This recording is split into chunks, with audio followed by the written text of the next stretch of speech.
నమస్తే, welcome to ANN debate time. నేను మీ లక్ష్మీనాగ్ నరహరిశెట్టి. తెలంగాణ పాలిటిక్స్లో పొలిటికల్ హీట్ పీక్స్కు చేరింది. ఉమ్మడి కరీంనగర్ జిల్లా వేదికగా ఢీ అంటే ఢీ అనేలా సాగింది. అటు అధికార కాంగ్రెస్, ఇటు ప్రతిపక్ష బీఆర్ఎస్ సమరం. ఒకటే జిల్లా, ఇద్దరు అగ్రనేతలు పోటాపోటీగా బహిరంగ సభలు. ఉమ్మడి కరీంనగర్ జిల్లా మొత్తం అటు గులాబీ, ఇటు కాంగ్రెస్ పార్టీ జెండాలతో రెపరెపలాడిపోయింది. మైకులు సాక్షిగా నేతల మాటలు తోటాలా పేలాయి.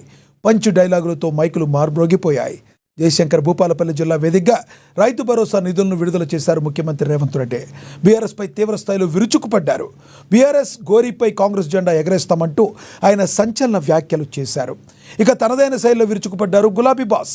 హైడ్రా విషయంలో ప్రభుత్వాన్ని ఏకిపారేశారు. ఈ ఎదవలు చావాలంటే కేసీఆర్ చస్తాడా? నువ్వు 1000 జన్మలెత్తినా నేను చావనంటూ ఘాటుగా స్పందించారు ఆయన. ఎవరు సభకు జనం ఎక్కువగా వచ్చారు, ఎవరి మాటల్లో పదునుంది అన్న చర్చ పొలిటికల్ సర్కిల్స్లో జోరుగా సాగుతుంది. మరి ఈ సభా సమరంలో గెలుపెవరిది? ప్రజల నాడి ఎటువైపు ఉంది? ఇదే అంశంపై ఈరోజు చర్చను కొనసాగిద్దాం. చర్చలో పాల్గొనేందుకు మనతో సిద్ధంగా ఉన్నారు బీఆర్ఎస్ నేత విజయారియా గారు మనతో జూమ్ కాల్లో అందుబాటులో ఉన్నారు. అదేవిధంగా కాంగ్రెస్ నేత కత్తి వెంకటస్వామి గారు కూడా మనతో జాయిన్ అవుతారు. అదేవిధంగా రాజకీయ విశ్లేషకులు, న్యాయవాది బండారు రామ్మోహన్ గారు కూడా మనతో జాయిన్ అవుతారు. బీజేపీ నేత కాంతి కిరణ్ గారు కూడా మనతో జూమ్ కాల్లో జాయిన్ అవుతారు. ముందుగా మనం బీఆర్ఎస్ నేత విజయారియా గారితో మాట్లాడదాం. విజయారియా గారు నమస్తే అండి. సార్ నమస్తే. ఎస్ విజయారియా గారు చెప్పండి, నిన్న జరిగిన సభలు ఏ రకంగా జరిగాయి అనుకుంటారు? కేసీఆర్ చాలా రోజుల తర్వాత వచ్చి మాట్లాడారు. మరి సీఎం రేవంత్ రెడ్డిని టార్గెట్గా చేసి మాట్లాడడాన్ని ఎలా చూస్తారు? కొంత ఘాటుగా మాట్లాడారు. ఒకనొక సమయంలో నా కొడక అని కూడా సంబోధించారు. ఏమంటారు మీరు? ఎలా చూస్తారు దీన్ని? ఏముందండి, నిజ చరిత్రలో ఎప్పుడైనా పోరాటం హీరో విలన్ మధ్యలోనే ఉంటది. కాబట్టి మరి తెలంగాణ ప్రజలను గట్టెక్కించినటువంటి హీరో కేసీఆర్ గారు అనేది ప్రపంచానికి తెలుసు. మరి విలన్ అయినటువంటి రేవంత్ రెడ్డి గారు ప్రజలను మభ్యపెట్టి పరిపాలనలో కూర్చున్న తర్వాత ప్రజాపాలన అంటూ, ప్రజాప్రభుత్వం అంటూ ప్రజా వ్యతిరేక పాలనను అందిస్తున్న సందర్భంలో మరి రేవంత్ రెడ్డి గారి పరిపాలన ఎట్లా ఉందంటే కూల్చివేతల ప్రభుత్వంగా, నరికివేతల ప్రభుత్వంగా, కాల్చివేతల ప్రభుత్వంగా, అలాగే మాట తప్పిన ప్రభుత్వంగా, మడమ తిప్పిన ప్రభుత్వంగా తయారైన సందర్భంలో మళ్ళీ ప్రజల పక్షాన నిలిచి పోరాటం మాకు కాంగ్రెస్తో కాదు, పోరాటం భారతీయ జనతా పార్టీతో కాదు, తెలంగాణను నంబర్ 1 స్టేట్గా తీర్చిదిద్దిన తర్వాత కూడా మరి కేసీఆర్ గారి చేతిని వదిలినటువంటి ప్రజలారా, మీరు నేను నమ్మొద్దు వీళ్ళను అని అంటే అధికారం సంపూర్ణంగా వాళ్ళకి ఇచ్చిండ్రు. ఈరోజు మన చేతిలో ఏం లేదు. 2014 కంటే ముందు ఏ విధమైనటువంటి పరిస్థితి ఉన్నదో తెలంగాణలో ఈ రోజు కూడా అదే పరిస్థితి దాపురించింది. కాబట్టి ప్రజలారా, ఇప్పటికైనా అర్థం చేసుకోండి. ఇంటోడుంటే ఎట్లా ఉంటది, బయటోడుంటే ఎట్లా ఉంటది. అక్కడ ఉన్నటువంటి నాయకత్వం తెలంగాణ బిడ్డలైనా కూడా అధిష్టానం తెలంగాణ ప్రజలది, తెలంగాణ గడ్డది కాదు. కాబట్టి తెలంగాణ ప్రజలను, తెలంగాణ రాష్ట్ర సంబంధించినటువంటి మొత్తము ఏదైతే ఉన్నదో వాటన్నిటినీ కూడా పునాతునకులు చేసి ప్రజా అభివృద్ధికి వ్యతిరేకంగా, ప్రజా సంక్షేమానికి వ్యతిరేకంగా కాంగ్రెస్ పార్టీ అధిష్టానం ప్రభుత్వం, భారతీయ జనతా పార్టీ అధిష్టానం ప్రభుత్వం మనల్ని ముప్పు తిప్పలు పెడుతున్న సందర్భాన్ని మీరు గుర్తు చేసుకోండి, మీరు అర్థం చేసుకోండి అని చెప్పి ప్రజలను వేడుకున్నాడు. తప్పిస్తే అక్కడ ఎక్కడ కూడా కాంగ్రెస్ గురించి కానీ, రేవంత్ రెడ్డి గారి గురించి కానీ, మోదీ గారి గురించి కానీ, భారతీయ జనతా పార్టీ గురించి కానీ ఎక్కడ కూడా సంబోధించలే. యుద్ధం అనేది అర్థం చేసుకోవడంలో ఉన్నది ప్రజాస్వామ్యంలో. మరి మీరు టిఆర్ఎస్ పార్టీని 1.7 ఓట్ల తేడాతోటి కింద పడేసిన పుణ్యాన ఈరోజు నరక యాత్రను చూస్తా ఉన్నాం. అదే పరిపాలన టిఆర్ఎస్ పార్టీది, కేసీఆర్ గారిది అయితే ఇంకా ఎంతో ఉన్నతిని సాధించే వాళ్ళం అని చెప్పి ప్రజలను వేడుకోవడం జరిగింది. అయితే ఇందులో వాస్తవంగా మనం ఇరు పార్టీల ప్రసంగాలను విన్నాం, ఇరు పార్టీల నాయకుల ప్రసంగాలను విన్నాం, జనాలను కూడా మనం చూసినాం. మేమేం చెప్తా ఉన్నామంటే ఈరోజు తిరుగుబాటు ప్రజలు రేవంత్ రెడ్డి గారి మీద చేసిండ్రు. ఇచ్చిన హామీలను 420 హామీలను తుంగలో తొక్కినటువంటి రేవంత్ రెడ్డి గారు వస్తనే కుర్చీ మీద కూర్చున్న 100 రోజులలో 13 అంశాలతో కూడుకున్నటువంటి 6 గ్యారంటీలను ఇస్తామని చెప్పి షరతులు వర్తిస్తాయని చెప్పి చేతులు ఎత్తేసిన దాఖలాలు ప్రజలు ఈరోజు గ్రామాలలో చూస్తా ఉన్నారు. కాబట్టి ఈరోజు తిరుగుబాటు రేవంత్ రెడ్డి గారి మీద, ఈరోజు తిరుగుబాటు కాంగ్రెస్ పార్టీ మీద, ఈరోజు తిరుగుబాటు భారతీయ జనతా పార్టీ మీద చేస్తా ఉన్నారు ప్రజలు. కాబట్టి వారికి అండగా కేసీఆర్ గారు నిలబడి ఈరోజు ముందుకొచ్చి చైత్ర యాత్రను మొదలు పెట్టారు. ఒకటి నిన్న రేవంత్ రెడ్డి గారు మాట్లాడుతూ, దానికి సాక్ష్యం రేవంత్ రెడ్డి గారు నిన్న మాట్లాడుతూ ఆయన ప్రతిస్పందించారు. ఒకసారి రేవంత్ రెడ్డి గారు బయట ఒకటి ఉంది చూద్దాం. పదవి ఇస్తాడంట. నీకున్న ప్రతిపక్ష హోదా ఊడగొట్టకపోతే నా పేరు మార్చుకుంటా బిడ్డ కేసీఆర్. 2023లో నిన్ను ఓడగొట్టిన, 2024లో నీకు గుండు సున్నా ఇచ్చిన, సర్పంచ్ ఎలక్షన్ లో పాతరేసిన, మున్సిపల్ ఎన్నికల్లో ఉప్పు పాతరేసిన, జూబ్లీ హిల్స్ కంటోన్మెంట్ లో నీకు గోరి కట్టిన, వచ్చేసారి ఆ గోరి మీద మా కాంగ్రెస్ పార్టీ కార్యకర్తలు జెండా ఎగరేస్తారు. ఇదే నా సవాల్ కాంగ్రెస్ పార్టీ కార్యకర్తల తరఫున. చూసుకుందాం కేసీఆర్, నువ్వు నేను వచ్చే ఎన్నికల్లో నువ్వా నేనా, ప్రజా పాలన పాపాల భైరవుడా, మా కాంగ్రెస్ పార్టీ కార్యకర్తల లక్షలాది మంది 10 ఏళ్ళు కేసులు కట్టుకొని జైలుకు పోయి ప్రాణాలు వదిలి ఊపిరి బిగబట్టి జెండా మోసి అధికారంలోకి వస్తే పాపాల భైరవుడు రావాలి, ప్రజా పాలన పోవాలి అని మాట్లాడడానికి నీకు సిగ్గెట్లొచ్చిందని నేను అడుగుతున్నా మనిషిని. అందుకే మిత్రులారా, ఈ ఆలోచన నుంచి నా మాటగా తీసుకోండి.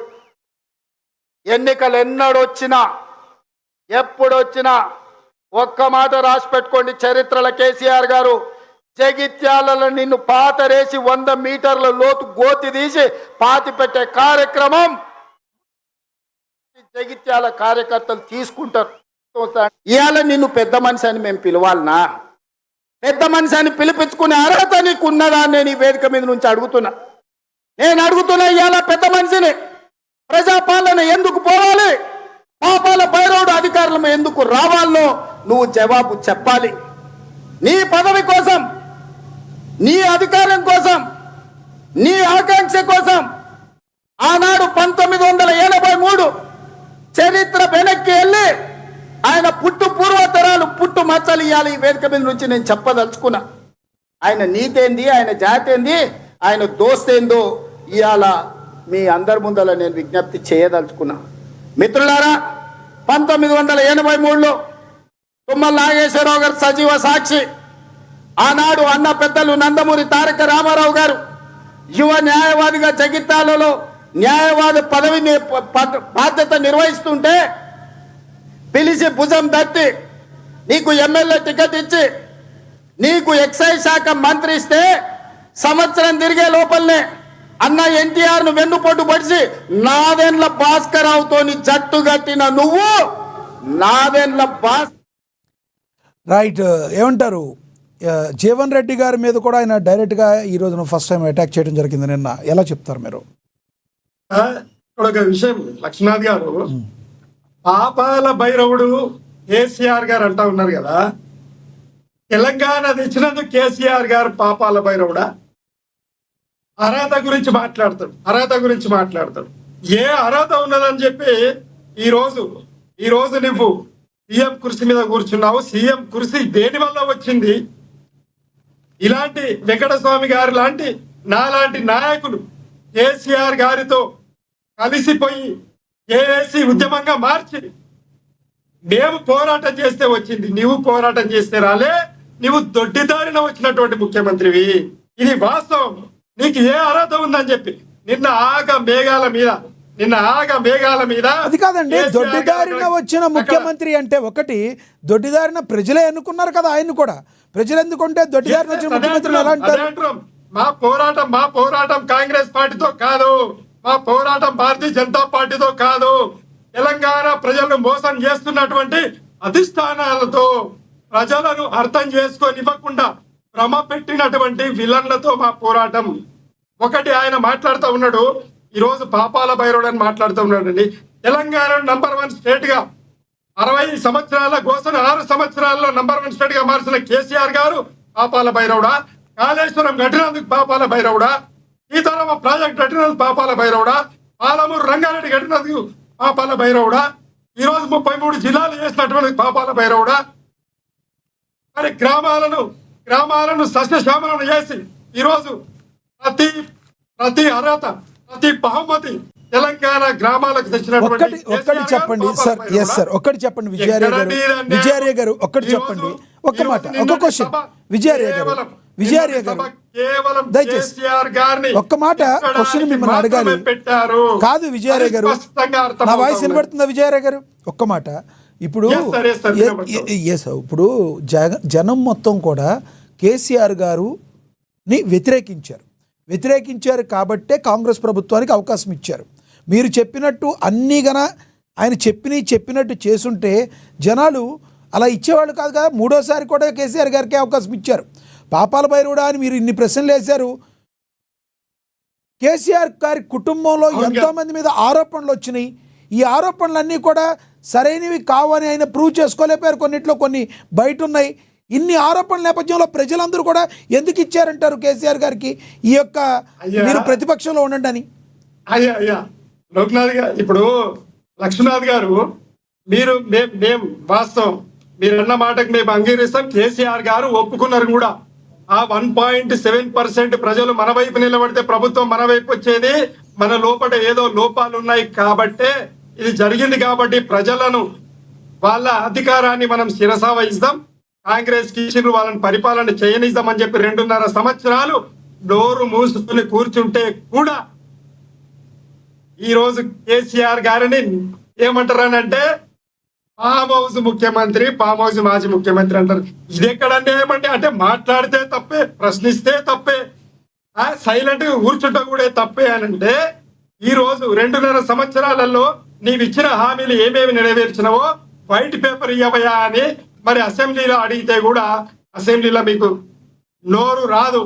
ఆ అసెంబ్లీలో తిట్లే, ఆ అసెంబ్లీలో మీ 24 గంటలు కేసీఆర్ విజయార్య గారు గతంలో మీరు 10 సంవత్సరాలు పాలించారు కదా. మీరు ఏమైనా శ్వేతపత్రాన్ని ఏమైనా ఇచ్చారా? మేము ఇంత చేసాం, మేము ఖర్చు ఇంత చేసాం, మేము ఇంత అప్పులు చేసామని ఎప్పుడైనా శ్వేతపత్రాన్ని ఇచ్చే ప్రయత్నం మీ బీఆర్ఎస్ పార్టీ చేసిందా గతంలో? అయ్యా లక్ష్మీనాథ్ గారు, ఈ రోజు భారతదేశంలో 29 రాష్ట్రాలు, 9 కేంద్ర పాలిత ప్రాంతాలు ఉన్నాయండి. ప్రతి ప్రభుత్వం కూడా అప్పు చేయని ప్రభుత్వం ఏదైనా ఉన్నది అని అంటే మేము జవాబిస్తాం. ఈ రోజు కేంద్ర ప్రభుత్వం లక్షల కోట్ల విజయరాయ్ గారు అప్పులు చేయడం తప్పు కాదు సార్. ఎంత తీసుకున్నాము మనం, లాభాల్లో ఎంత ఉన్నాం, ఎంత అప్పు తీసుకున్నాం, ఎంత ఖర్చు పెట్టాం అనేది మేము తప్పుగా అడగట్లా మిమ్మల్ని. మీరు ఏమైనా ఇచ్చే ప్రయత్నం చేశారా?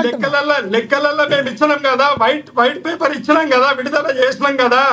మీరు చూపెట్టింది 7 లక్షల కోట్లు అయితే మేము అప్పు చేసింది 3.5 లక్షల కోట్లు మాత్రమే అని చెప్పడం జరిగింది కదా. అలాగే మీరు మా మీద అవినీతి ఆరోపణలు చేసిర్రు. మేము సవాల్ చేసినాం. మీకు దమ్ము ధైర్యం ఉంటే కేంద్ర రాష్ట్ర ప్రభుత్వాలు, ఇరు పార్టీల ప్రభుత్వాలు కలిసి మా అవినీతిని బట్టబయట చెయ్యండి అని చెప్పి, కమిషన్లు వేయండి అని చెప్పి, ఎంక్వైరీ వేయాలని చెప్పి మేము కదా సవాల్ విసిరింది. మరి ఈ రోజు వరకు మరి ఎంక్వైరీల నివేదిక ఎక్కడ? మరి కేంద్ర ప్రభుత్వంలో ఈ రోజు మరి ప్రభుత్వం భారతీయ జనతా పార్టీ ఉంది కదా, మరి ఎక్కడ అని అడుగుతా ఉన్నాం.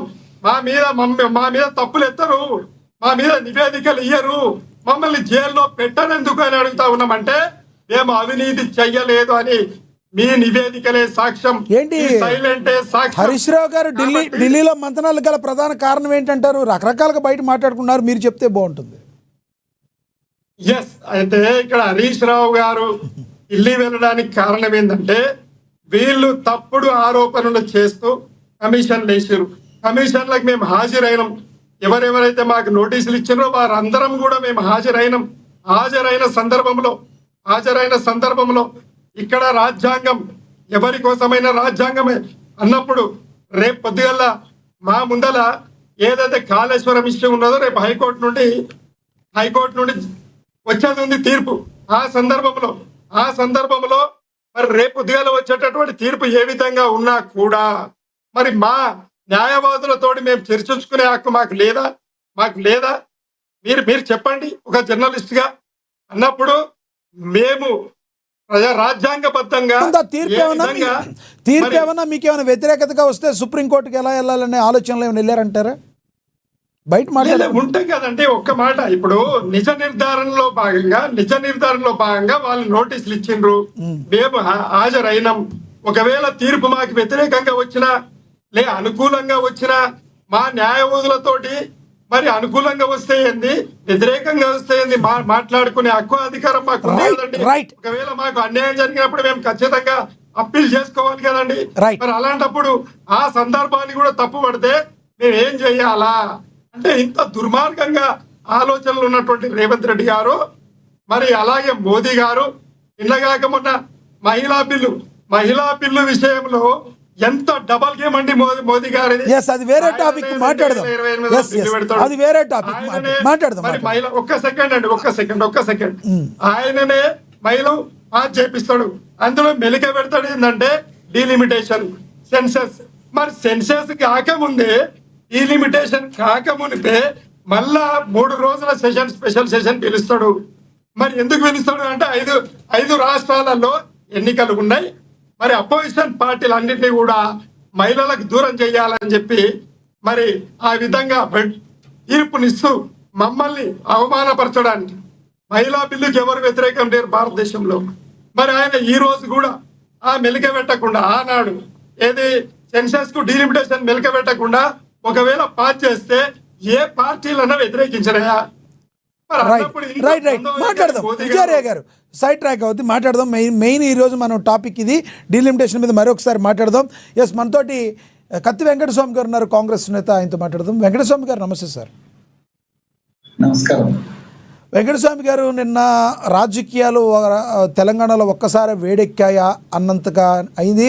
రేపు లేదు ఎల్లుండి ఎలక్షన్స్ అన్నంత గట్టిగా ప్రతి సవాళ్ళు చేసుకున్నారు, మనం కూడా చూసాం. ఎలా చూడాలంటారు? కేసీఆర్ గారు మాట్లాడిన విధానాన్ని, రేవంత్ రెడ్డి గారు కౌంటర్ చేసిన విధానాన్ని ఎలా చూడాలి? ఒకనొక సమయంలో నా కొడక అనుకున్న మాటలు కూడా ఉన్నాయి. ఏదేమైనప్పటికీ కూడా ఈ ఇద్దరి మధ్య వార్ జరిగిన తీరు గురించి ప్రజలైతే బయట అయితే చర్చించుకుంటున్నారు. మీరేమంటారు ఒక కాంగ్రెస్ నేతగా? ముందుగా మీకు రామారావుకి అన్నకు అందరికి కూడా నమస్కారం. నమస్తే సార్. రామారావు మీరు ముందు మాట్లాడుతున్నారా? ఎందుకంటే మీరు డిఫరెంట్ కాదు కదా, ఒక్క 2 నిమిషాలు అవకాశం. అలాగే ఎస్, రామ్మోహన్ గారు రాజకీయ విశ్లేషకులు మాట్లాడతారంట. Sir please carry on. Thank you Venkataswamy garu. ఎందుకంటే వెంకటస్వామి గారు వైస్ మ్యాన్ కనుక ఇద్దరు మర్యాదస్తులు కలిస్తే నేను నమస్కారం అని ఆయన నమస్కారం అంటే ఇద్దరు బాటలు పక్క పట్టుపోతాం. నాకు బాట ఇద్దామని ఆయనకు బాట ఇద్దామని నేను పక్క పట్టుపోతే మధ్యన ఒక బాట మిగిలిపోతుంది. అంటే ఇద్దరు మర్యాదస్తులు మా ఎదురైతే ఒక మధ్యన 3వ బాట ఉంటుందని అట్లానే నా ఉద్దేశం 2 మీటింగ్ల మధ్యన ఒకసారి నాకు కొంచెం 2 మీటింగ్లు ఏం జరిగిందో తెలుసుకున్నా ప్రత్యేకం చేశారు. ఎందుకంటే సైడ్ ట్రాక్ పోవాల్సిన అవసరం లేదు. ఒకటేమో బీఆర్ఎస్ వాళ్ళు ఒక మీటింగ్ పెట్టుకున్నారు. ఒక జీవన్ రెడ్డి గారు సీనియర్ కాంగ్రెస్ నాయకుడు నాకు ప్రయత్నిస్తున్నాడు, ఆయన ఇందులో చేస్తాను, ఆయన కోసం మీటింగ్ పెట్టుకున్నాను. నేనేమంటున్నానంటే మీటింగ్ పెట్టుకోవడం తప్పు కాదు, కానీ ఈ పర్పస్ లో కేసీఆర్ గారు గత 3 ఏళ్ళ నుంచి సరిగ్గా రాకుండా కేవలం 2 సార్లు వచ్చి 2.5 ఏళ్లలో 3వ రావడంలో ఈ మీటింగ్ పెద్దగా అవసరం లేదనుకుంటున్నాను. అంటే వాళ్ళు చేర్చుకుంటే అయిపోయింది. మీటింగ్ ఎప్పుడు పెట్టాలి? ప్రజా సమస్యల మీద ఏదైనా జగిత్యాల జైత్రయాత్ర పెద్ద చరిత్ర ఉంది, సంఘటన బాధ. అట్లా ఏదైనా ప్రజా సమస్యల మీద చర్చ పెట్టి దాని మీద పెట్టలేం బాగుండేది అంటున్నాడు. ఒక వ్యక్తిని చేసుకోవడానికి ఆయన తక్కువ ఏం కాదు, దాని మీటింగ్ వెళ్ళడం కరెక్టా కాదని అనుకుంటున్నాను. కానీ మీటింగ్ లో మాట్లాడిన విషయాలు చాలా వైజ్ఞానికంగా మాట్లాడాలి. ఆయన ఎప్పుడా కూడా ప్రభుత్వం మీద విమర్శలు పెట్టాలి, కానీ రేవంత్ రెడ్డి వ్యక్తిగతంగా రేవంత్ రెడ్డి గారి నుంచో లేకపోతే వ్యక్తిగతంగా మనుషుల గురించి మాట్లాడలేదు. రామ్మోహన్ గారు మీకు మధ్యలో ఒకసారి అన్యదా భావించకండి, ఒక బయట అయితే ప్లే చేస్తున్నాం కేసీఆర్ గారిది, ఒకసారి చూద్దాం. కేసీఆర్ గారు బయట ప్లే చేయండి. మాట కాకపోతే ఏం చేస్తారు? మంచిగా కట్నే ఇల్లు పెట్టిపోయి కదా, 5 ఏళ్ళు నడిచింది కదా, మరి మీకేం బీమారీ వచ్చింది నాకు అర్థం కాదు. ఇంత పొడుగు మాటలు మాట్లాడుతుందా? అడ్డం పొడుగు మాట్లాడుతుందా? పొద్దున్న లేతే కేసీఆర్ చావాలి, నువ్వు 1000 జన్మలు ఇచ్చినా నేను చావనా కొడుకు అనుకుంటున్నావు.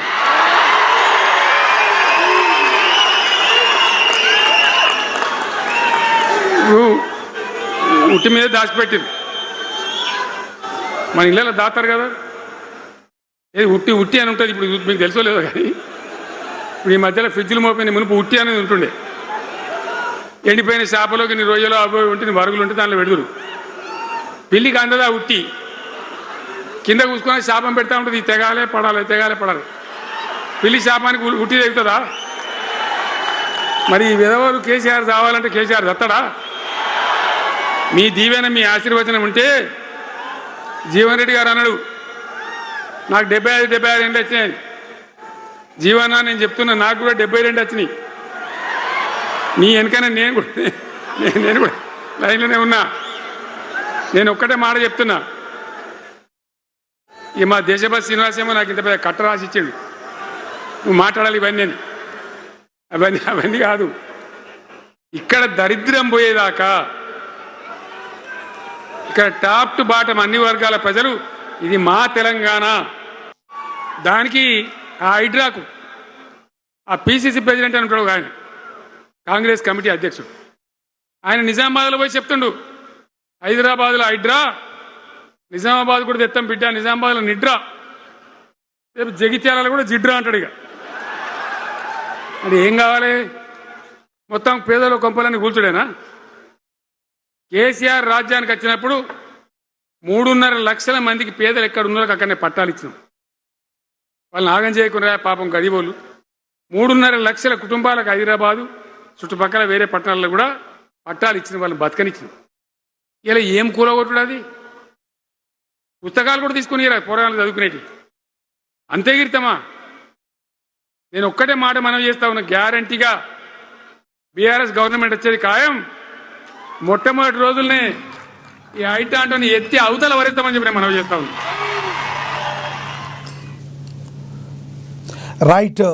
ఒకటి సీనియర్ కేసీఆర్ గారు కూడా ఈసారి మాటలు కొన్ని తూలేరు, నా కొడక అని సంబోధించడాన్ని ఎలా చూడాలంటారు? నెంబర్ 1.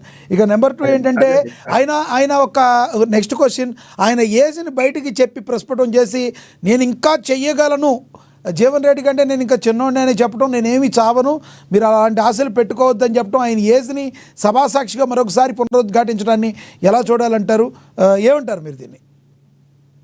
ఖచ్చితంగా ఏమంటారు అంటే ఆ ఒక్క మాట తప్ప మిగతా చూడండి. నేనేమంటా అంటే కేసీఆర్ చచ్చిపోతారని ఇప్పుడు కాదండి. మొదటిసారి ఆయన అధికారంలో 2014 ఆయన తాగుపోతూ లివర్ చనిపోయింది, కొద్ది రోజులు చనిపోతాడు, అవసరం లేదు తెలంగాణ ముఖ్యమంత్రి అయితే కానీ చచ్చిపోతారని చాలా మంది అన్నారు. అసెంబ్లీ సాక్షిగా 2-3 సార్లు ఆయన అన్నాడు, నేను చచ్చిపోను, నేను పక్కపరుచుని అనుకుంటున్నాను కానీ నేను చచ్చిపోను, నేను బడ్జెట్ పెడతాను, 10 ఏళ్ళు బడ్జెట్ చూపించింది కదా, ఆ కంటెస్ట్ లో అన్నాడు తప్ప ఇంకోటి ఏంటంటే. రెండోది ఏంటంటే అందుకని ఇక్కడ ప్రభుత్వం చేస్తున్న పొరపాటు ఎంతకంటే ప్రయత్నం చేస్తుండో పెద్దగా పసలేదు. యాక్చువల్గా ఆయన ప్రసంగంలో వెనుక దుర్తి సభలే పెద్ద పసలేదని చెప్పాను గతంలో. ఇప్పుడు కూడా ఏమంటానంటే కొత్తగా పెద్దగా పసలేదు, కానీ పెట్టిన మీటింగ్ పర్పస్ తప్ప అంటున్నాను నేను. యాక్చువల్ గా ప్రజా సమస్యల కోసం ఓ మీటింగ్ పెట్టి ఈ ప్రభుత్వం చేస్తున్న దాన్ని ఎండగంటే ఎవరొద్దాను, కానీ పెట్టిన మీటింగ్ ఒక ఆయన ఫిరాయిస్తుంటే ఆయన తీసుకోవడానికి పెట్టిన మీటింగ్, అది ఇంత అవసరం లేదు. రెండోది ఏంటంటే డైరెక్ట్ గా రేవంత్ రెడ్డి పేరు ఎక్కడ అనకుండా ఇద్దరు కూడా ఒకటే కాంటెస్ట్, అక్కడ ఆయన ఇక్కడ ఇద్దరు మాట్లాడుతున్నారు కనుక చిక్కులు అందిస్తున్నారు. మొత్తం మీద రేవంత్ రెడ్డి ప్లాన్ అనగానే కోపం వస్తుంది కదా, మాట్లాడే ప్రయత్నం జరుగుతుంది. ఇప్పటికి కూడా రేవంత్ రెడ్డి గారు తప్పదు, ఆయన పర్పస్ ఏమో మంచి పర్పస్, మాట్లాడే మాటలు అంటే రామ్మోహన్ గారు, 2 రాజకీయ పార్టీలు ఈ మూసీ నది చుట్టూ సంబంధించి గతంలో అసెంబ్లీలో బీఆర్ఎస్ ఏం మాట్లాడింది, ఇప్పుడు ఏం మాట్లాడుతుంది? ఇప్పుడు బీఆర్ఎస్ మాట్లాడుతున్న మాటలకి, కేసీఆర్ గారు మాట్లాడిన మాటలకి, గతంలో కేటీఆర్ గారు మాట్లాడిన అసెంబ్లీలో మాట్లాడిన మాటలకి, మూసీ నది చుట్టూ ఉన్న జనాల గురించి ఎలా చూడాలంటారు మీరు? నేను మళ్ళీ అది తీసుకొస్తున్నాను. నేను చెప్పేది 2 సభల గురించి మాట్లాడతాను, మిగతా 2 రావణాలను పిడకలు పెట్ట అవసరం లేదు మనకి. నేను 2 సభల గురించి చెప్తున్నాను. మొదటి సభలో కేసీఆర్ గారు డైరెక్ట్ గా ఎవరు రేవంత్ రెడ్డి పేరు తలుపుతాడానికి తలవలేదు, ప్రభుత్వాన్ని అన్నాడు. ఒక మాట ఏంటంటే తస్తాడు అని అంటున్నాడు కనుక ఆ మాట తప్పే అంటున్నాను, కాదని దాన్ని సమర్థిస్తున్నాను. రెండో సభ అంటే ఇక్కడ పర్పస్ ఏమో సభ పెట్టే పర్పస్ తప్పు, మాట్లాడిన మాట కరెక్ట్. అక్కడ సభ పెట్టే పర్పస్ కరెక్ట్ అంటున్నాం. మేడిగడ్డ దగ్గర సభ పెట్టే పర్పస్ ఏంటి అంటే మేడిగడ్డ బాగా చేద్దాం అనుకుంటున్నాం, తుమ్మినట్టు గడదాం అనుకుంటాం, ఒక మంచి ఆశయంతో పోయిండు, ఇంజనీర్ ఎంత తొందరగా చేద్దాం అన్నాడు. ఏంటి అయింది దేర్ హై మగ నందేర్ రామ్మోహన్ గారు ఒక్కటే సెకండ్ అండి. నా కొడక అనే పదము ఒక్క సెకండ్ నా కొడక అనే పదము ఇదే రేవంత్ రెడ్డి గారు ఆయన కంటే చిన్న వయసులో ఉండి ఎన్నిసార్లు ఉచ్చరించిండు అనేది ఒక్కసారి నేనంటే ఆయన చిన్నోడు, ఆయన బుద్ధి లేదు, ఏ బుద్ధి ఉండొద్దా ఈ మాట రావాల్సి వస్తుంది.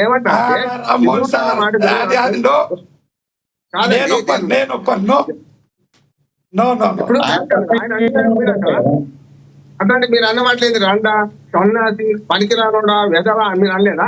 నేను ఏమంటున్నానంటే నేను అందుకని అంటున్నాను ఇక్కడ పర్పస్ ఏమో విశాలమైన పర్పస్ తీసుకోవడం మీటింగ్ పెడితే వేరే ఉంటుండే. ఒక జాతి నా కొడుక అని తిట్టాడు కదా సార్, మీకు తెలియదే ఉంది. తప్పు కదంటున్నా, అది తప్పు ఇది తప్పు కదా. మరి నేను తప్పుకు తప్పు ఉపయోగవుతుంది. ఈయనే ఓపికస్తుడు, అనుభవజ్ఞుడు, 10 ఏళ్ళు ముఖ్యమంత్రి చేసిండు, అంతకుముందు 40 ఏళ్ళు రాజకీయము. అటువంటి ఆయన కూడా ఈ రైతుల తేడా ఉంది కదా, ఆవేశం ఉన్నది. ఆవేశ పనులు ఏం చేయాలి, ఆరోగ్యం తిప్పుకుంటారా మీరు కూడా అట్లా తయారవుతారు. మనం పంపుతుంటా ఆయన కొడుకు అంటే ఇంకా అంటాడు ఆపలేదు కదా అంటున్నాను. ఇక్కడ చెప్తాను రేవంత్ రెడ్డి గారు ఒకటి కాదు, మనకు కేసీఆర్ గారు పేరు తీయకుండా కేసీఆర్ గారిని బాగా అవమానించాడు. తప్పు అంటున్నాను నేను. ఇది మొదలు నాకు ఇంకోటి రాజు గారు పెద్ద భార్య మంచిది, చిన్న భార్య మంచిది కాదని కాదు, ఇద్దరే అంటున్నాను. ఇక్కడ గతంలో కూడా బండేవుడు గుండేవుడు కాంగ్రెస్ మునిగిపోయింది ఇంకేమైనా ఉందా అని అనలేదా? ఇప్పుడు మీరు అదే అనిపించుకుంటున్నారు విజయాన్ని కానీ ఏమంటే ఇవన్నీ అన్నాడు కనుకనే బండేవుడో తెలిసింది, గుండెవడో తెలిసింది, 8 సీట్లు వాళ్ళకి వచ్చినాయి, కాంగ్రెస్ పార్టీ అధికారంలోకి వచ్చింది. కాంగ్రెస్ మునిగిపోయింది, ఎక్కడుందే కాంగ్రెస్ అన్నాడు, ఉన్నదా లేదా? ఇప్పుడు సేమ్ అదే అహంకారమైన భాష ఇక్కడ వాడుతున్నాడు. ఇది కూడా తప్పు అంటున్నానే. అహంకారాన్ని ఇక్కడ వాడితే కూడా మేము 10 ఏళ్ళ అధికారంలో అనలేదా? కేసీఆర్ గారు ఫ్యాక్టరీ గొడవ పోమన్నాడు, ఏమైంది? పోతా పడ్డాం. ఇక్కడ కూడా ఏమంటున్నారు అంటే వచ్చే 10 ఏళ్ళు నాదే, నేను 34 దాకా ముఖ్యమంత్రిగా ఉంటా అంటున్నాడు రేవంత్ రెడ్డి గారు. అయ్యా ప్రజల తీర్పు ఇది, మీకు ఇచ్చింది మ్యాండేట్ 5 ఏళ్ళకే, 5 ఏళ్ళ 2.5 ఏళ్ళు వచ్చిపోయింది, 2.5 ఏళ్ళు ఉన్నది. ఈ 2.5 ఏళ్ళు మీరు జీతమనుకుని చెయ్యండి, అనవసరం మాట ఎందుకని ఇద్దరిని అంటున్నాను నేను, ఒక్కడిని కాదు. అందుకనే మొదటి మర్చిపోయి మీకు అర్థం కాలే. నేను స్పష్టంగా చెప్పిన సభ తెలుసుకునే సభలో ప్రభుత్వం విమర్శ చేసి అన్ని పథకాలు విమర్శ చేస్తారు, అన్ని పథకాలు హైదరాబాద్ తీసేస్తాను. నిజంగా హైదరాబాద్ మంచి పేరు కూడా రాలేదా? ఇదే చాలా మంది హైదరాబాద్ వరంగల్ పెట్టాడు సార్, నిజామాబాద్ పెట్టాడు సార్ అని ఊరేగింపు చేయలేదు ప్రజలు. హైదరాబాద్ లోపం ఏంటంటే ఇక్కడ ఎవరైతే పేదల గుడికలు కూర్చోడు లేకపోతే అపార్ట్మెంట్ కూర్చోడు లోపం అంటున్నాడు. ఇవాళ ప్రభుత్వం రక్షించడం మంచిది కాబట్రా. అందుకని ఇప్పుడు బంగాళాఖాతాలు వరకు దాటుతారని అన్నాడు. ఏమేమి తెలుసు కదా, చూసిండు కదా, బంగాళాఖాతాలు పడేదా భూభారత్ అని పేరు మార్చిండ్రు, కొత్త సీసాల పాత సారం వచ్చిండ్రు. ఒక్కటి చెప్పండి రామ్మోహన్ గారు, ఏదైతే కేసీఆర్ ఇచ్చిన మాట ఎప్పుడూ తప్పలేదని మరోసారి ఆయన మాట్లాడారు, వాస్తవం ఉందంటారు దానిలో? చాలా తప్పిండు, ఎందుకు తప్పలేదు? ఇప్పుడు మాటలు మాట్లాడి చాలా దళితులు ముఖ్యమంత్రి చేస్తాను చాలా తప్పిండు. నేను అట్లా అంటున్నాను. ఎందుకంటే ఇక్కడ మడవ తిప్పలేదు, మాట తప్పదంటే తప్పిండు, రాజశేఖర రెడ్డి తప్పిండు. నేను ఏమంటున్నాను, ఇప్పుడు ఒకరి మీద ఒకరు ఆరోపణ చేసుకున్నప్పుడు ఇద్దరికి ఉంటుంది. ఇప్పుడు తమ నెలవులు తప్పిన తమ మిత్రుల శత్రువులకు గత రాష్ట్ర మధ్యాహ్నం లేదు. జీవన్ రెడ్డి గారు కాంగ్రెస్ పార్టీలో చుక్కం బంగారం మంచోడు అయిండు, కాంగ్రెస్ పార్టీ ఓని దుర్మార్గుడు అయిపోయినా అదే అవుతుంది కదా. అట్లానే మొన్నటిదాకా బీఆర్ఎస్ నాయకులు బయటకు పోగానే చుక్కం బంగారం అంతకుముందు వీళ్ళందరూ దుర్మార్గుడు అయిపోతున్నారు. ఎందుకు అయిపోతున్నారు? నేనేమంటాను అంటే జీవన్ రెడ్డి గారు కూడా కాంగ్రెస్ పార్టీ అవమానిస్తుంది తప్ప అంటున్నాను. 44 ఏళ్ళు నువ్వు ఎమ్మడున్నాడు 14 సార్లు. అన్నిటికంటే ప్రధానమైన చర్చ నిన్న రేవంత్ గారు మాట్లాడిన దానిలో ఎన్టీఆర్ గారిని తీసుకొచ్చి ఆ గతంలో వెన్నుపోటు పొడిచారు అని మాట్లాడటాన్ని ఎలా చూడాలంటారు అసలు దాన్ని? అక్కడి నుంచి ఇక్కడ దాకా వస్తారా అంటే ఇప్పుడు అట్లయిపోతున్నా కేసీఆర్ గారిని కూడా అనితరం వెనుపడి కొడతారని అంటున్నాను. మరి నిజమైందా కాదా అంటే చెప్తాం. ఎందుకంటే ఏమంటున్నా అంటే నేను సభకు రాకపోవడానికి కారణాలు చెప్పాలి. ఇద్దరు కూడా పెద్ద సభ మరి తల్లి మన అల్లుడు కొడుకు రాకపోవడం కారణం అడుగుతున్నారు. ఎవరైనా అడుగుతలేదు. అప్పుడు ఎవరెవరు ప్రైవేట్ బతుకు వారి సొంతం పబ్లిక్ లో లేమంటే ఏమైనా అంటామని తెలిసి మీరు పబ్లిక్ లో లేమంటారు. ఖచ్చితంగా ప్రశ్నలు వస్తాయి, అర్థం చేయాల్సింది అంటున్నారు. అంటే నా వైపు మంచిగా ఉంటే మంచిది. అంటున్నారు. 2 సభలలో ఒక రకం చెప్పాలంటే ఈయనేమో పోయిన పర్పస్ వేరు కానీ మీటింగ్ పెట్టిన పర్పస్ వేరు కానీ చాలా విషయాలు ఈ 2.5 ఏళ్ళు ఏం జరిగిందో చెప్పండి. అటుపక్కనేమో నిజంగా పోయిన పర్పస్ మంచిది, అక్కడనేమో దుర్మార్గం మాట్లాడిండ్రు, రాజకీయ మాట్లాడింది. నేను అంటున్నాను మంచిగా బ్రహ్మాండంగా చేస్తా, నేను మేడిగాడు ప్రిపేర్ చేస్తా అంటే ఎవరొద్దు అంటాడు, తమిళనాటికి అంటా అంటే ఎవరొద్దు అంటారు. దీన్ని ఏంటంటే మొన్నటిదాకా పనికిరాని ప్రాజెక్టు 1,00,000 కోట్లు నాశనం అయిపోయినాయి అన్నారే. 1,00,000 కోట్లు నాశనం అయిపోయినాయి. మరి నాశనం అయిపోతే మళ్ళీ రిపేర్ అయితే 1,00,000 కోట్లు కావాలి రిపేర్ కోసం. ఎందుకంటే 1,00,000 కోట్లు నాశనం కాలే. 1,00,000 కోట్లల్లో అక్కడ కేవలం 5,300 కోట్లు ఆ మొత్తం బ్యారేజ్ కి ఖర్చు, దానిలో 300 కోట్లతో రిపేర్ అయితే 500 కోట్లతో రిపేర్ అయితే అంటున్నాను. అది విడిచిపెట్టి కాళేశ్వరం అనే పేరు పెట్టడం తప్పైంది. యాక్చువల్గా కాళేశ్వరం అంటే కాళేశ్వరం కాదు, మొత్తం అంతా కాళేశ్వరం ప్రాజెక్ట్కి 1,00,000 కోట్లు పెట్టినా అనుకుంటారు చాలా మంది. వెంకటరావు గారు బాగా తెలుసు. Right. నేను ఒక 5 సార్లు పోయిన మన లక్ష్మణ గారు Okay. రెండే అంటున్నాను. ఈ సభలను ఏం చేయడం అంటే ఈ సభలలో వ్యక్తిగతంగా తీసుకోకండి. ప్రభుత్వాలు శాశ్వతం. ఇంకోటి చెప్తున్నాను, వాళ్ళు 5 లక్షలు అప్పు చేసిపోయాడు, 10 లక్షలు అప్పు చేసిపోయాడు అంటే ఇప్పుడు ప్రభుత్వం శాశ్వతం కదా. ఆయన చేసి మీరు తీసారి సీఏ రీఎంబర్స్మెంట్ అట్లే పెట్టిపోయాడు. మరి మీరు పెట్టింది కాంగ్రెస్ పార్టీ పెట్టింది ఫీ రీఎంబర్స్మెంట్. నేను మీటింగ్ పోయిన, అఖిలపక్ష మీటింగ్ పోయిన, గౌతమ్ రామ్ గారు అని దానికి కాలేజ్ అధ్యక్షుడు అని పెట్టిపోతారా ఈ ప్రభుత్వం తీసుకోవాలని నేను అన్నా. అందుకని ప్రభుత్వాలు శాశ్వతం, పార్టీలు రైట్, మీ అభిప్రాయం అర్థమైంది. ఎస్, స్ట్రక్ అయ్యారు మీరు. అధికారులు ఉంటే ఎవరు ఉండాలి, హితాలు ఉంటే ఎంతో మంది నేతలు పోయిన వీళ్ళు కూడా కొద్ది కాలం మాత్రమే వచ్చిన నాతో మంచిగా ఉండి ప్రభుత్వం నడపని కోరుతున్నాను. రైట్, నేను మళ్ళీ మాట్లాడతాను సార్, అందుబాటులో ఉండి మనం మహేష్ కత్తి వెంకటస్వామి గారితో మాట్లాడదాం. వెంకటస్వామి గారు నమస్తే అండి.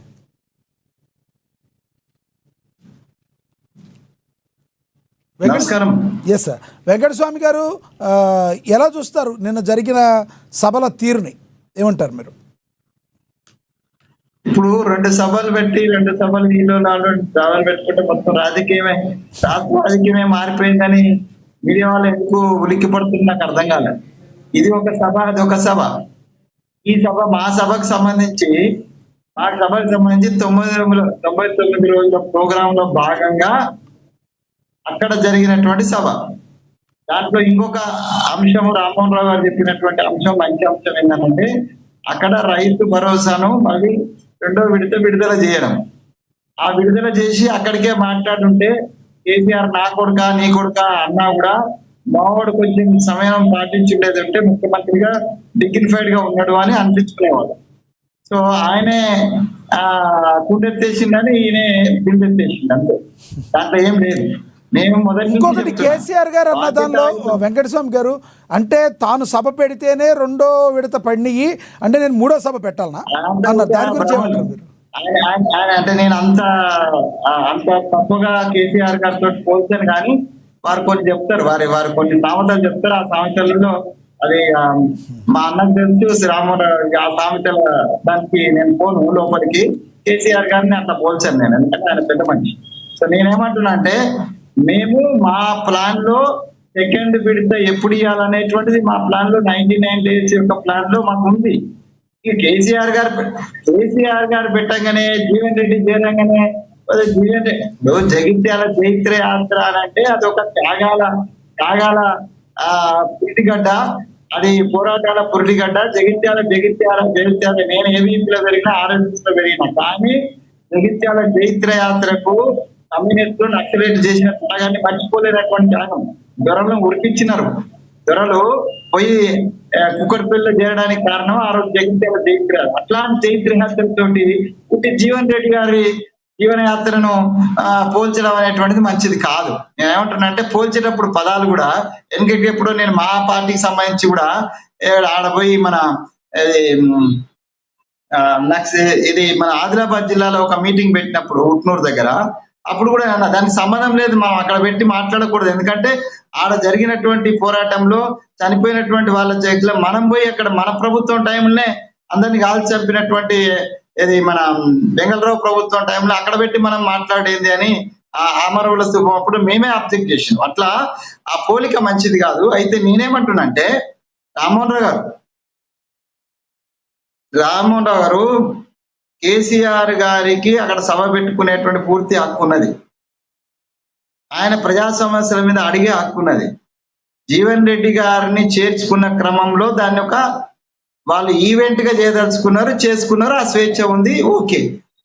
ఆయన పెట్టిండని మేము పెట్టలే, అది గుర్తుపెట్టుకోవాలి. ఆయన పెట్టిండని మేము మీటింగ్ పెట్టినట్టు తప్పది. విజయాన్న మీరు కూడా రియలైజ్ కావాలి, మీరు పెట్టిండని మేము పెట్టలే. ఇది మీరు ఒకసారి షెడ్యూల్ చూడండి, పాత షెడ్యూల్లో భాగంగానే మేము ఇక్కడ పెట్టాలనుకున్నాం. అయితే దీంట్లో ఎన్డీఎస్సి పరీక్షలు జరుగుతున్న సందర్భం కూడా ఒకటి కలిసి వచ్చింది. అది నేషనల్ డ్యామ్ సెక్యూరిటీ అథారిటీ ఏదైతే పరీక్షలు చేస్తుందో అది కూడా ఒక అంశము, అది కూడా కలిసి వస్తుంది కాబట్టి ఇక్కడ పెట్టినాం. యాదృచ్ఛికంగా ఇన్సిడెంటల్లీ యాక్సిడెంటల్లీ అది ఉమ్మడి కరీంనగర్ జిల్లాలో 2 జరిగినాయి. నేనేమంటున్నా అంటే ఇద్దరికి, మా ముఖ్యమంత్రిగా మా తమ్ముడు రేవంత్ రెడ్డి గారికి, మా అన్న కేసీఆర్ గారికి, ఇద్దరికి కూడా తెలంగాణ ప్రజల పక్షాన ఇద్దరికి కూడా నేను ఒక సూచన ఇస్తున్నా, తెలంగాణ ఇజ్జత్ కాపాడండి. తెలంగాణ ఒక ప్రతిపక్ష నేతగా మీరు, ఒక ముఖ్యమంత్రిగా మీరు దయచేసి మా అందరి ఇజ్జత్ కాపాడండి, తెలంగాణ ఇజ్జత్ కాపాడండి. మైకులు దొరకంగానే నోరు కంట్రోల్ లేకుండా మాట్లాడడం బంద్ చేయండి. మీరు మాట్లాడితే మీ దిశలో మేము నడుస్తాం. కాబట్టి మీరు you are the leaders of the parties and our leader is Revanth Reddy. నేను గర్వంగా రేవంత్ రెడ్డి గారి నాయకత్వంలో మేము పనిచేయాలి, కేసీఆర్ గారి నాయకత్వంలో విజయాన్ని పనిచేయాలి. కానీ మా నోరు మూతపడే విధంగా, ప్రజలలో పలచనయ్యే విధంగా మీరు మాటలు మాట్లాడద్దు. అది కేసీఆర్ గారు కావచ్చు, లేకపోతే రేవంత్ రెడ్డి గారు కావచ్చు. అద్దులు మీరొద్దు.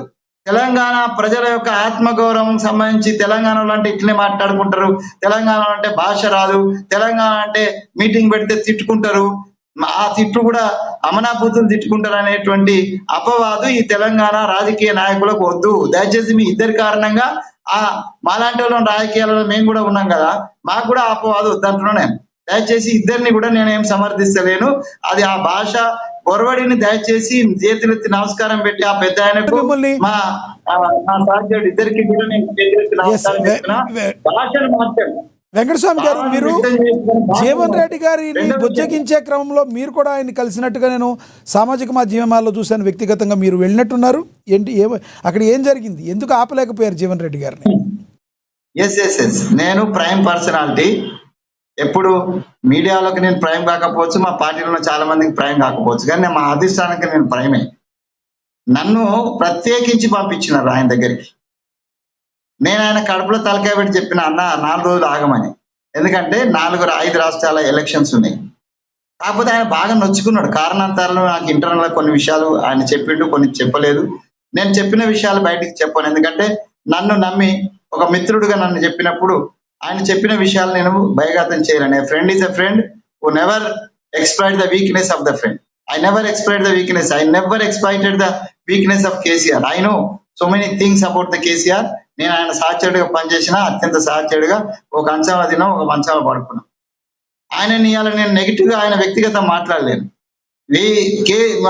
రేవంత్ రెడ్డి గారు కూడా నేనేమంటున్నానంటే, ఒక పెద్ద మనిషి 40 ఏళ్ళు మనకు సర్వీస్ చేసినాడు, వెళ్ళిపోయినండి మర్యాదగా. ఆయన విజ్ఞతగా వదిలేద్దాం, కాంగ్రెస్ మీద పార్టీ మీద. రాహుల్ గాంధీని ఫాలో కాండి.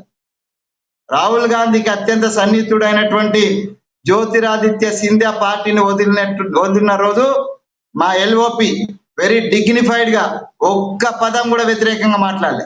జితేన్ ప్రసాద్ పోయిన రోజు మాట్లాడలే, గులాబీ నబీ ఆనాద్ పోయినాడు మాట్లాడలే, మిలింద్ దేవరా పోయినాడు మాట్లాడలే.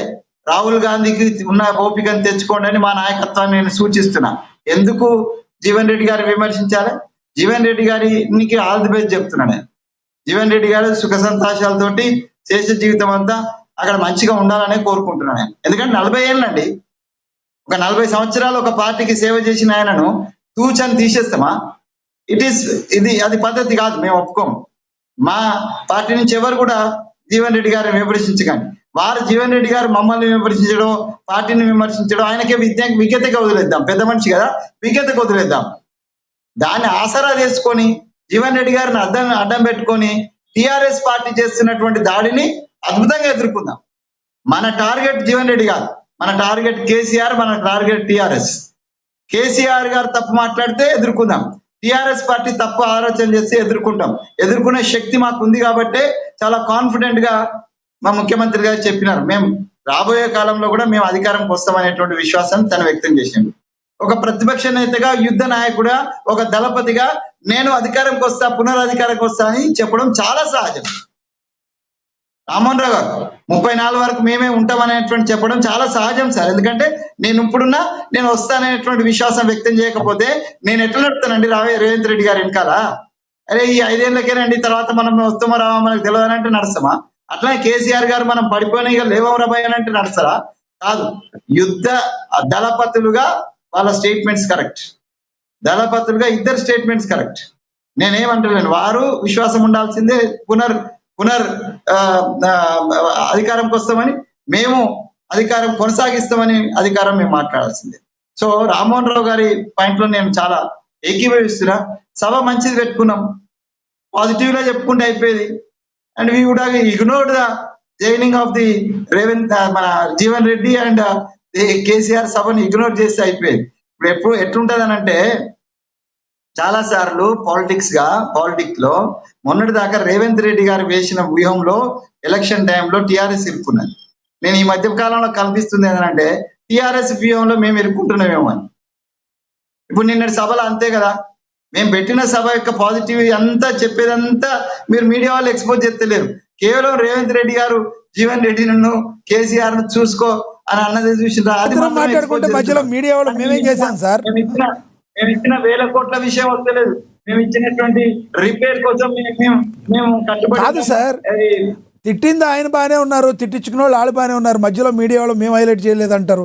మీ యొక్క ప్రభుత్వ పథకాలను మీరు హైలైట్ చేసుకోవాలి, మమ్మల్ని అంటారేంటి అంటే మళ్ళీ? మీరు హైలైట్ చేయకపోవడానికి, అంటే నేను అదే అంటున్నా, హైలైట్ చేయకపోవడానికి కారణం ఏంటంటే ఈ తిట్లు హైలైట్ అయిపోయినాయి, అసలు విషయం తాగమే లేదు, మీ తప్పు కూడా ఏం లేదు దాంట్లో.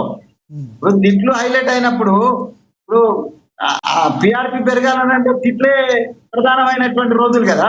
కాబట్టి తిట్లనే మీరు హైలైట్ చేస్తే మీరు అది చేయలేదని అంటలేదు నేను. సో మేమే కొద్దిగా న్యూనత ఫీల్ అవుతున్నాం. నేను చేసిన మంచి పని ఎక్స్పోజ్ కాకపోయానని నాలాంటి కాంగ్రెస్ కార్యకర్త, కాంగ్రెస్ ప్రభుత్వం వల్ల మేము ఫీల్ అవుతున్నాం అండి. మిమ్మల్ని ఏమంటలేము, మేము ఫీల్ అవుతున్నాం. అసలు విషయం పక్క పోయింది, టిఆర్ఎస్ ట్రాప్ లో పడ్డాం మనం. వాళ్ళు చెప్పిన దాంట్లో మనం పోయి వాళ్ళని తిట్టుకుని సరిపోతే మనం ఇచ్చినటువంటి వేల కోట్ల రూపాయల యొక్క విషయం రైతులకు బేరబ్బాయి అనేటువంటి బాధతో నేను అంటున్నా తప్పితే నేను మీడియాను తప్పుపడతలేను, నేను చెప్పిన విషయాలు నేను తప్పుపడతలేను. సో కాబట్టి నేను ఏమంటున్నానంటే, జీవన్ రెడ్డి గారిది నిన్నటి సభతోటి చాప్టర్ ఈస్ క్లోజ్డ్. ఎందుకు క్లోజ్ అంటున్నారో రామ్మోహన్ రావు గారికి నాకంటే చాలా బాగా తెలుసు. కేసీఆర్ గారి దగ్గర చేసిన రోజే విందు, చేరిన రోజే విందు. దాని తర్వాత ఆయన దొరకడు, ఆయనకి ఈయన దొరకడు, ఈయనకి ఆయన దొరకడు. విజయన్న కూడా తెలుసు, మేము అందరం ఆయనతో కలిసి పనిచేసినాం. రామ్మోహన్ రావు, నేను అందరం కలిసి పనిచేసినాం. కేసీఆర్ది అంతా కూడా ఏమంటారు దాన్ని, ఈవెంట్ మేనేజ్మెంట్. ఆ ఈవెంట్ అయిపోతే అది కథం అయిపోతుంది. సో ఆ ఈవెంట్ మేనేజ్మెంట్ లో అన్న పోయింది. అయినా కూడా నేను ఆల్ ద బెస్ట్ చెప్తున్నా, నేను వారు బాగానే ఉండాలని కోరుకుంటున్నా. ఒక మాట నాతోటి విభేదించినంత మాత్రాన శాపనార్థాలు పెట్టేటువంటి కుసంస్కారం వద్దంటున్నాను. ఆయన ఎవరి మీద అవుతుంది. గతంలో పొన్నాల లక్ష్మయ్య గారిని కేసీఆర్ మన రేవంత్ రెడ్డి గారు మాట్లాడిన దాన్ని నేను వ్యతిరేకించిన. ఎట్లా అట్లా అంటావు, సాగుదల అని అదని ఎట్లా అంటారు, అనకూడదన్న.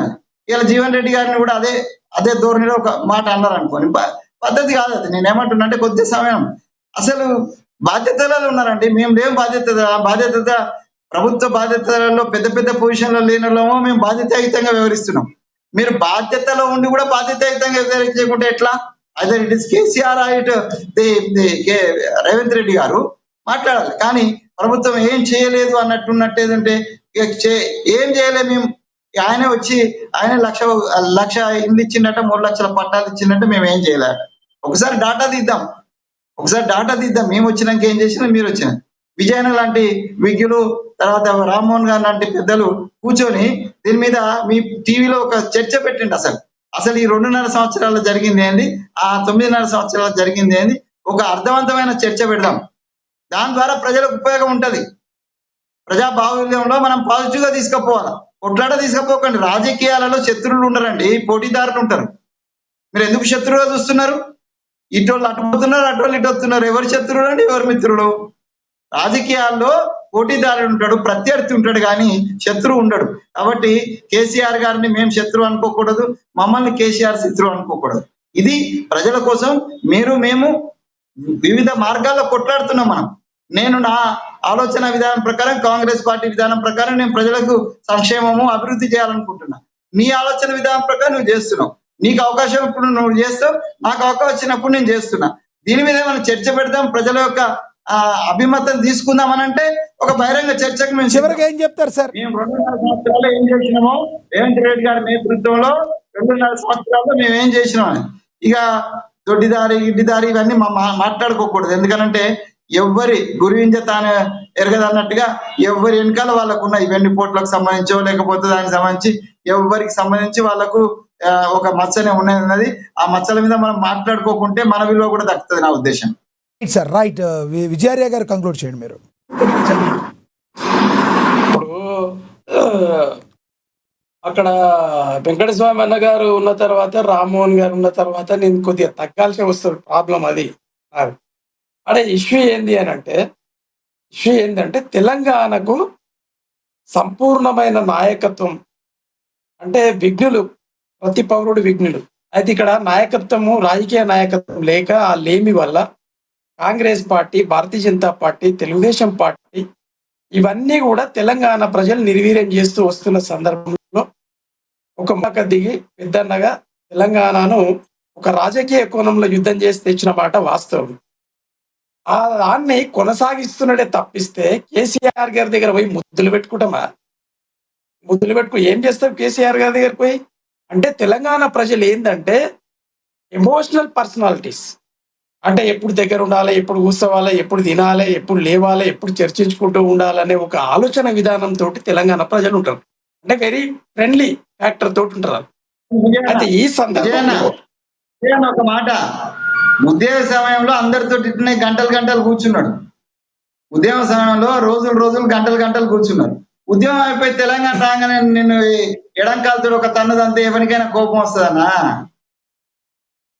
లేదే, ఆ మాటతో నేను ఏకీభవిస్తూనే మాట్లాడుతున్నా. అంటే తెలంగాణ అంటే మన కాన్సెప్ట్ గెలిచిపోయింది కాబట్టి ఇప్పుడు మీరు పటిష్టమైనటువంటి రాజకీయ నాయకులుగా మారండి. రాజకీయం అంటే ఇంత తీవ్రంగా ఉంటది, ఇంత కఠినంగా ఉంటది, తర్వాత ఇంత కనిపించకుండా ఉంటది అనేది ఆయన ప్రతి అడుగులో నాయకత్వ పెంపుదలలో భాగంగా అవన్నీ ప్రతి ఒక్కదాన్ని మనం అనలైజ్ చేసుకుంటే ఆయన ఎందుకు అట్లా చేస్తా ఉన్నాడు అని ఆలోచన చేస్తాడు. కొద్దిసేపు కోపం వచ్చినా కూడా ఆయన చేసుట్లో ఒక అర్థం ఉన్నది అనేది ఆయన వెనుకున్న వాళ్ళకి ప్రతి ఒక్కరికి కూడా చేసి వస్తూ ఉన్నది. ఈరోజు ఒక ఎగ్జాంపుల్ మనమే తీసుకుందాం. రామ్మోహన్ రావు గారు కేసీఆర్ గారిని ఇష్టపడరా? లేకపోతే మీరు ఇష్టపడరా? నేను ఇష్టపడరా? ఇంకెవరు ఇష్టపడరా? కానీ ఈ రోజు ఆయన చేసినటువంటి ఒక ఉద్యమ నాయకుడుగా ఆయన అన్నాడు కదా, జీవితకాలం బతుకున్నంత కాలం, బతికిన తర్వాత కూడా నేను బతుకున్నంత కాలము మీరు బతుకున్నాము. ఉద్యమ నాయకుడుగా ఆయన ఎప్పుడైనా గౌరవిస్తాం, దాంట్లో డౌట్ ఏం లేదు. Exact yes. అయితే అందులో ఈ రోజు రాష్ట్రం వచ్చిన తర్వాత గత 10 సంవత్సరాల పరిపాలనలో ఒక ముఖ్యమంత్రి హోదాలో చేసినటువంటి తప్పిదాలను ఎత్తి చూపడంలో మళ్ళీ ప్రజలు, నాయకులు బైఫర్కేట్ అయ్యారు. అంతే తప్పిస్తే వేరేదేం లేదు. కేసీఆర్ గారికి ఉన్న ఆలోచన విధానం కానీ, ఆయన రాజనీతి కానీ ఎవరు తప్పుపట్టరు. బట్ ఇక్కడ ప్రాబ్లం ఏంటంటే రేవంత్ రెడ్డి గారి ఆలోచన విధానం. ఎట్లా ఉంది అని అంటే, ఒకవేళ రేవంత్ రెడ్డి గారి ప్లేస్ లో మనలాంటి వాళ్ళు ఉంటే తిట్టకుండా కొట్టకుండా కూడా రాజ్యం వస్తుంది. కానీ వ్యక్తిగతమైనటువంటి ఆరోపణలు, వ్యక్తిగతమైనటువంటి తిట్లు అనేటి ఎవరి కోసం కూడా తప్పే.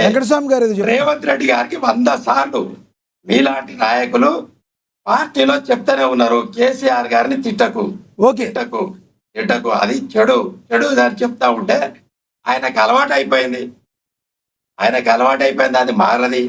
అది మారదు. కానీ కేసీఆర్ గారు తిడతారా? తిడదు. అది వ్యంగ్యాస్త్రాలు సంధిస్తాడే తప్పిస్తే అవి తిట్లు కావు. అది తెలంగాణ భాషలో సంధిస్తారు. నా కొడుకు అనేది కూడా తిట్టు కదా సార్, ప్రజలు అంగీకరించారు. కాదు సార్, నా కొడుకు అనేది కూడా తిట్టు కదా, అది కూడా వ్యంగ్యమైన పదమేనా? ఇప్పుడు వెంకన్న చాలా మంచిగా మాట్లాడాడు. ఈ రోజు 9E బ్లాక్ సమస్య ఎవరు తెంచాలి? ఫ్యూచర్ సిటీ సమస్య ఎవరు తెంచాలి? స్టీల్ యూనివర్సిటీ అన్నావు, ఎవరు తెంచాలి? రైట్ సార్, ఏదులో ఉండగానే రిజర్వాయర్ తెచ్చినావు అంటే రాజశేఖర రెడ్డి 36,000 కోట్లు పంచాడు, గాలికి పోయినాయి. ఈ రోజు మళ్ళీ గొల్లపల్లి రిజర్వాయర్ తెచ్చి మళ్ళీ 1,000 కోట్ల రూపాయలు గాలికి పంచుతావు. ఓకే, అక్కడ ఏదులో బ్రహ్మాండంగా నడుస్తా ఉన్నది. రైట్ విజయారాయ్ గారు, అర్థమైంది మీ అభిప్రాయం, అర్థమైంది. ఎస్ విజయారాయ్ గారు, అర్థమైంది మీ అభిప్రాయం. లేదండి, ఖమ్మంలో డిప్యూటీ సీఎం గారి ఇలాగలో మరి భూములు, ఇచ్చిన భూములు గుంజుకునబడ్రి, లగ్గచర్ల భూములు, షాబాద్ భూములు, హైదరాబాద్ యూనివర్సిటీ భూములు ఒక్కటి కాదు కదా, ఇన్ని సమస్యలు. రైట్ రేవంత్ రెడ్డి గారు. ఎస్ వెంకటస్వామి గారు ఏదో చెప్తున్నారు, సమయం అయిపోయింది సార్. విజయ్ గారు, వెంకటస్వామి గారు 1 word చెప్పండి. విజయ్ అన్నకు నేనేమంటున్నా అంటే, నువ్వు సపోర్ట్ చేయి కేసీఆర్ వద్దాను, మా పార్టీలో ఉన్నా తప్పదు, నేను పార్టీలో అంటే నా లీడర్కి నేను సపోర్ట్ చేయాలి. కానీ ఆత్మవంచన వద్దన్న. ఎందుకంటే కేసీఆర్ తెలంగాణ వచ్చిన తర్వాత నిజమైనటువంటి పోరాట యోధులను పక్కన పెట్టేసి అది నన్ను వదిలిపెట్టాడు, నేను వెళ్ళిపోయినా అనుకున్నాం. మీలాంటి వాళ్ళు చాలా మంది ఉన్నారు. తెలంగాణకు అడ్డంగా నిలువుగా నిలబడి మన వీపులు బలగొట్టినటువంటి తలసాని శ్రీనివాస్ యాదవ్ను, లేకపోతే తుమ్మల నాగేశ్వరరావును, ఇలా ఆయన మాతోటే ఉన్నాడు, తుమ్మల నాగేశ్వరరావు గారిను ఖమ్మంలో ఎంట్రీ కానీయలే విజయన్న. ఖమ్మంలో తర్వాత ఒక విషయం ఖమ్మంలో మేము ఎంట్రీ కానీయలే. మమ్మల్ని ఏది కూసిమంచి దగ్గర ఉన్నటువంటి ఒక పాయింట్ దగ్గర పట్టుకొని మమ్మల్ని వెనక్కి పంపించడానికి ట్రై చేసినారు. మేము నయాన్నో భయాన్నో ఇట్లా పోయి అది వేరే విషయం, కానీ కానీయలే. ఆ తుమ్మల నాగేశ్వరరావు తీసుకొచ్చి మంత్రి చేసిండు. తలసాని శ్రీనివాస్ యాదవ్ మేము భయపడ్డాం. ఎప్పుడంటే కట్టెల శ్రీనివాస్ యాదవ్ను కొట్టినప్పుడు సుచిత్ర సెంటర్ లో దాడి చేసి కొడితే చచ్చిపోతాడేమో అనుకున్నాం మేము. అట్లాంటి దానం నాగేందర్ మా మీద ఎట్లా దాడి చేసిండో, ఆలేరులో ఎట్లా దాడి చేసినాడు. ఇట్లాంటి దౌర్భాగ్యాలు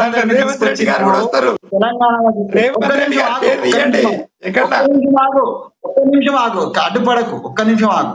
ఇట్లాంటి అందరిని తీసుకొచ్చి నువ్వు తెలంగాణ పోరాట యోధులందరినీ కూడా పక్కన పెట్టి ఇక నువ్వు మంచి పని చేసినవనంటే ఆ పాపమే దాకింది. ఆ అహంకారంతో ఎవరు ఏం చేయలేరు. అయిపోయింది. తెలంగాణ వచ్చిన తర్వాత వెంకటస్వామి కథం, కోదండరామ్ కథం, స్వామిగౌడ్ కథం, విజయార్య కథం, రామ్మోహన్ రావు కథం అనుకున్నాడు. కాబట్టి ఆయనకు అట్లా కూడా 10 ఏళ్ళు ఆయనను ప్రజలు కాపాడిండ్రు ఆయన యొక్క పోరాటానికి. కానీ ప్రజలు చూసి వాత పెట్టినారు. ఇవాళ మీరు మారుతుండంటున్నారు. మారనియండి, చూద్దాం, మారనియండి. మావాడు కూడా మారిండు, చాలా మారిండు. మొదట్లున్నంత దుందుడుగా మావాడు కూడా లేడు, మారాలనే కోరుకుంటున్నా. ఇద్దరిని కూడా greater interest of the Telangana politics, at the greater interest of the Telangana politics, both the leaders should change themselves, and it should be come in with let them become the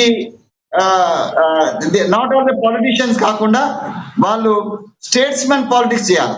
ఇద్దరు కాదు, వాళ్ళతో పాటు మనం let them become a statesman rather than the crooked politicians. Yes, Rammohan గారు conclude చేయండి sir. 30 seconds please.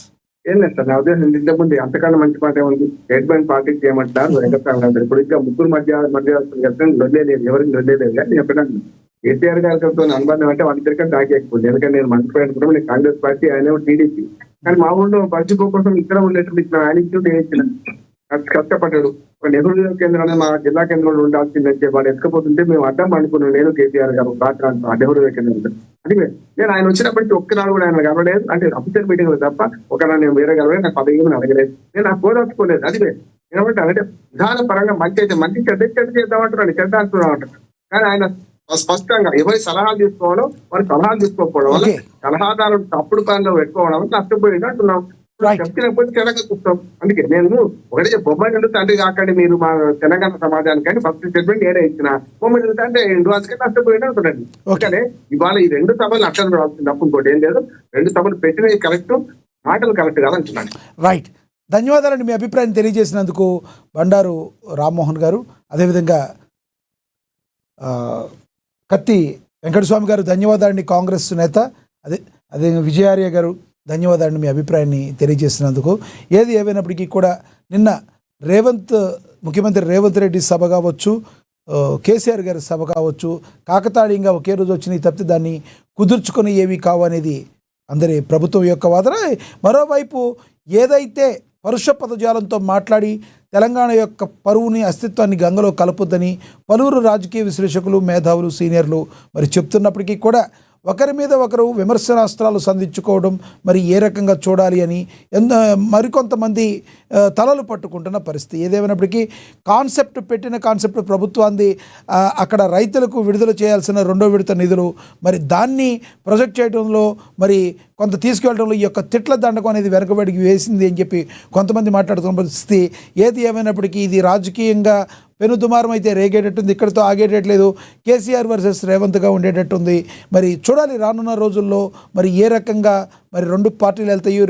మరి రేవంత్ రెడ్డి గారు ఎటువంటి స్టెప్స్ తీసుకోబోతున్నారు, కేసీఆర్ గారు ఎటువంటి స్టెప్స్ తీసుకోబోతున్నారు అనేది సర్వత్రా ఉత్కంఠ నెలకొన్న పరిస్థితి. ఇది వాళ్ళ స్పెషల్ డిబేట్. చూస్తూనే ఉండండి. ఏనా నమస్తే.